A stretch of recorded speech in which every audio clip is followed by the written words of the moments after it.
राति पाहिले पाहिले राति पाहिले जागर शिव मंदिर लागिब भीड़ हइलो शिव मंदिर लागिब भीड़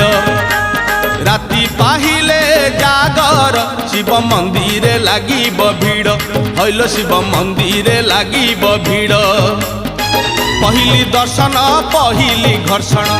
पहिली दर्शन पहिली घर्षण पहिली पंडा पहिली धंडा पहिली भोग पहिली जोग पहिली भक्त बड़ राति पाहिले पाहिले राति पाहिले जागर शिव मंदिर लागिब भीड़ हइलो शिव मंदिर लागिब भीड़।